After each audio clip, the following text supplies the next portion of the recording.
Every game on the board in the NHL for Saturday, March 28th. We're going to blast through it, guys. Give you some picks, give you some props, try and get this done 10, 15 minutes. A lot of games to get to. We're going to try and get you guys some picks, some information. And of course, as always, we will do our best to promote the HOF app. That's HOFapp.com.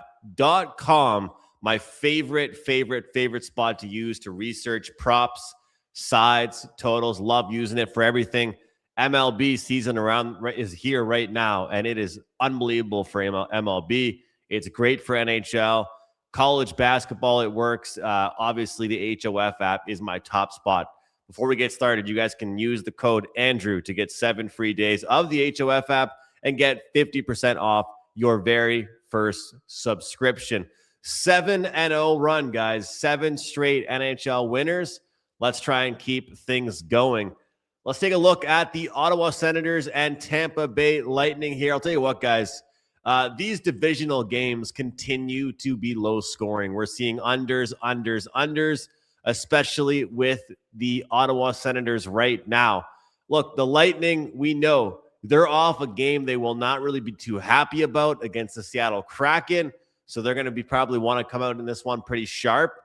But when I'm seeing a 6.5, despite there being some juice towards the under, I can't go anywhere else but the under right now. Ottawa's playing a lot better hockey, guys, but specifically they're playing better with the defensive play. With all that being said, I think that's the way that we should be going here. Having said that, looking at the matchups, looks like it's a good matchup for Gensel, decent matchup for Kucherov, a bad matchup for Brandon Hagel. Not a great matchup for Tim Stützle. Pretty good matchup for Darren Radish. Decent matchup there for Tkachuk. Let's see what the matchup is here for Radish. Just curious to see how Ottawa does against defensemen. 23rd ranked as far as goals given up towards defensemen, but they don't give up that many shots overall. Guys, the under is the play. The under is the play when we are talking about Ottawa and the Tampa Bay Lightning. Now, speaking of unders, the Florida Panthers and New York Islanders. Look, the New York Islanders are a team that has just relied upon goaltending. Without Sorokin, God knows where this team would be. I'm sorry, but you know what? They're a good team, but you look at some of the games they've been involved in, and you ask yourself, where would this team be in this game without Sorokin and without their goaltending? Obviously, it's been a different story this year for the Florida Panthers, back-to-back Cup champions. They have not looked the same. So this one, we're going to look at mostly just player props here. We'll take a look at it and see what stacks up.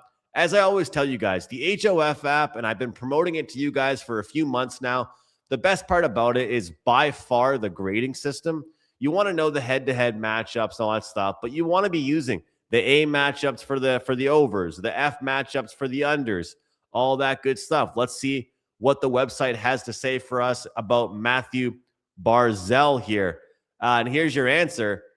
This is a Florida Panthers team that is 31st in the league in goals given up against centermen, 28th in the league in goals or an assist to centermen, but they are 12th in shots on goal against centermen. You can get plus 200 on Matthew Barzal to get a goal. That might be worth a look, obviously, courtesy of the HOF app. What else are we seeing?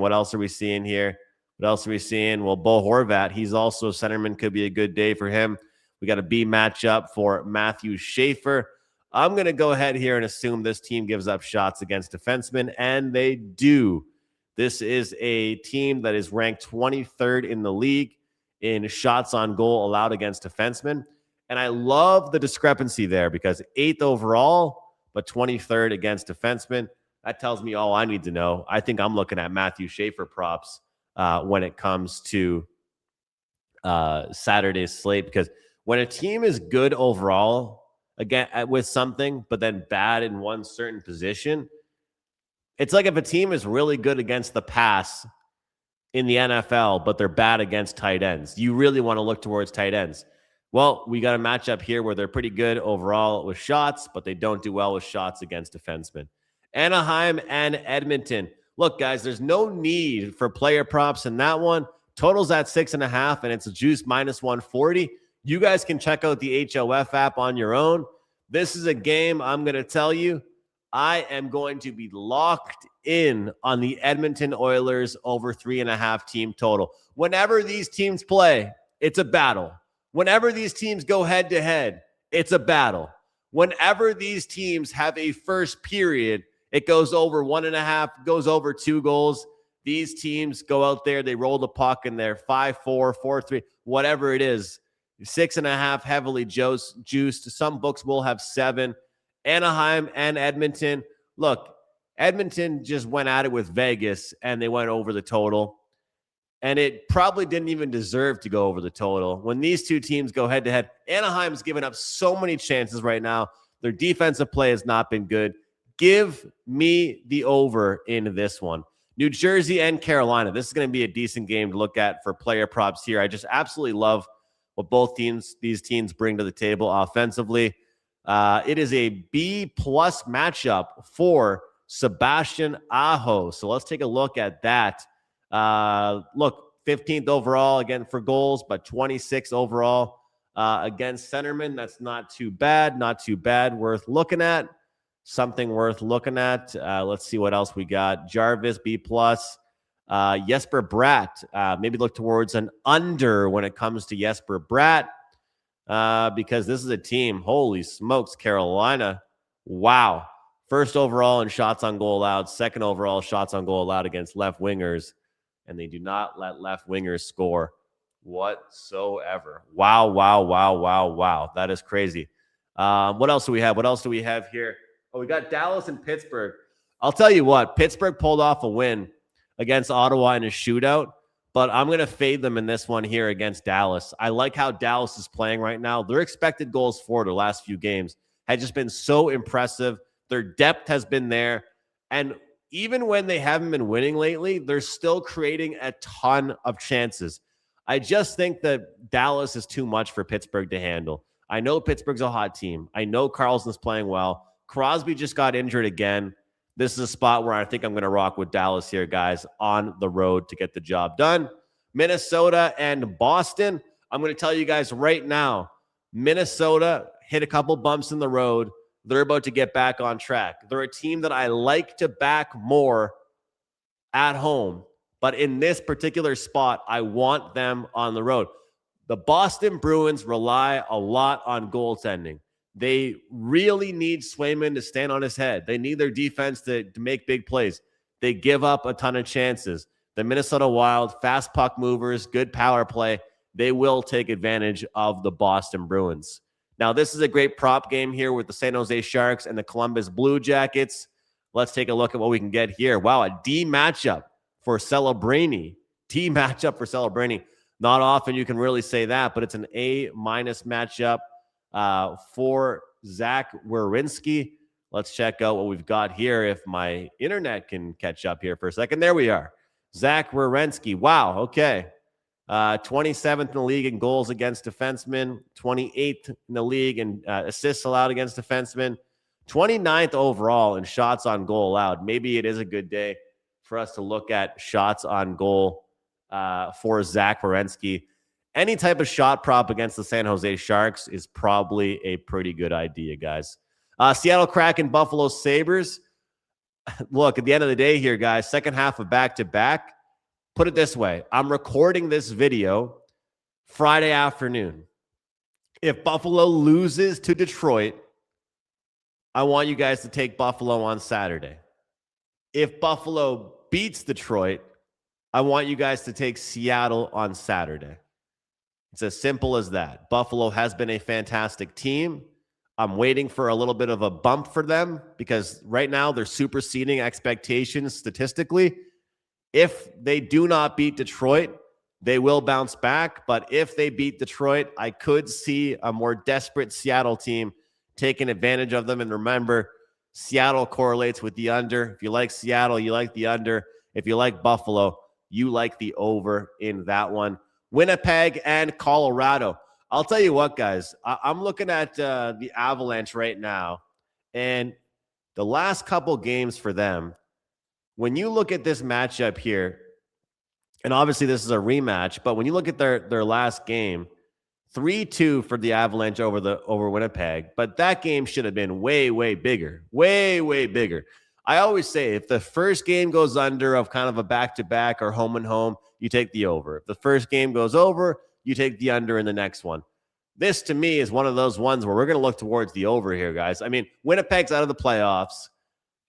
Their offense is showing up. We saw a lot of chippiness and some fights as well. And I think because of that, we could see some power plays. And although Colorado's power play has not been great this season, they got a lot of talent out there. I think over 6.5 is the move in that one. Montreal and Nashville. Montreal-Nashville will be a client play, so we'll look towards the player props in this one. Nick Suzuki gets an A matchup. Caulfield has a C matchup. C-plus matchup for Hudson. It's an A-plus matchup for Phil Forsberg and an A matchup for Uri Slafkovsky. So maybe a point prop parlay with Forsberg and Suzuki could be a pretty good idea to look at there.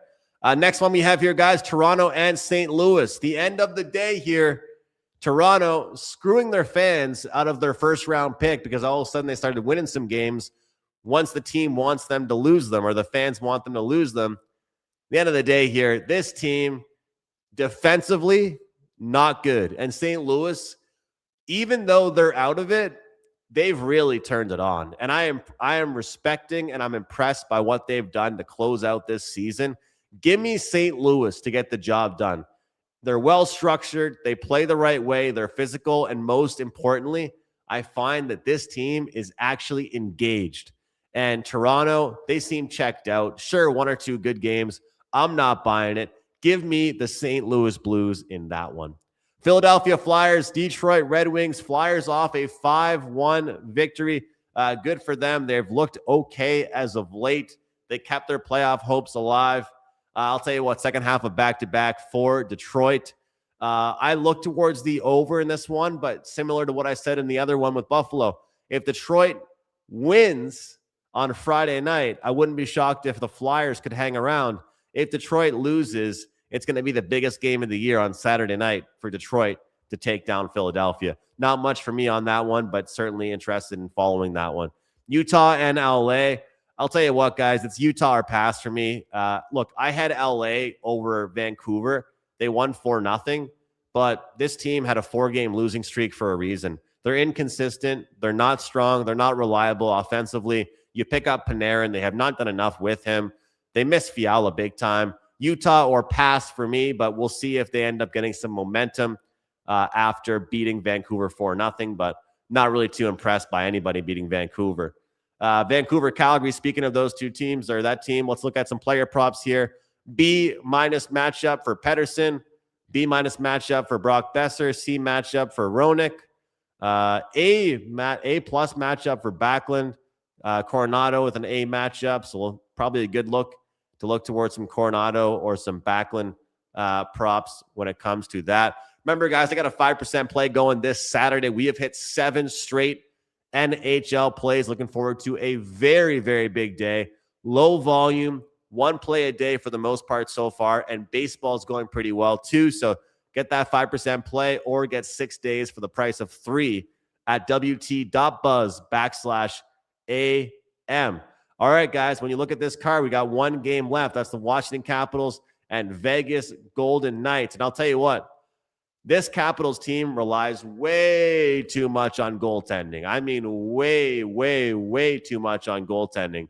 But also, this Vegas Golden Knights team, they got a losing record on the year. This team has more losses than wins.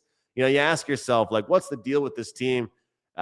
Look, they went over the total against Edmonton, but I'm looking at taking the under with them. Mark Stone unders, Marner unders. It's a Saturday night, and I don't really believe in this team. Dorofeyev unders. I don't like this team right now, and until they start to prove it, I'm going to take some unders. Barbashev unders. We'll see what happens, but looking at the matchup in this one, we've got, you know, a team that's not great overall offensively right now, this Capitals team, and the Vegas Golden Knights overall are struggling offensively. So looking at the matchup, -155 for Vegas. I don't feel like they deserve that price tag against just about anybody. So when it comes down to it, guys, we're going to look towards the under, or we're going to fade the Vegas Golden Knights. That will do it. A little bit of thoughts, a little bit of props, a little bit of matchup stuff, hopping on the HOF app. It's baseball season. It's hockey season. It's almost playoff time. It's March Madness right now. We got a lot going on in the world of sports. I invite you guys to join me on my 5% play. 7 straight wins in the NHL. Let's make it 8 on Saturday night with a 5% best bet. Let's rock and roll, guys. All the best.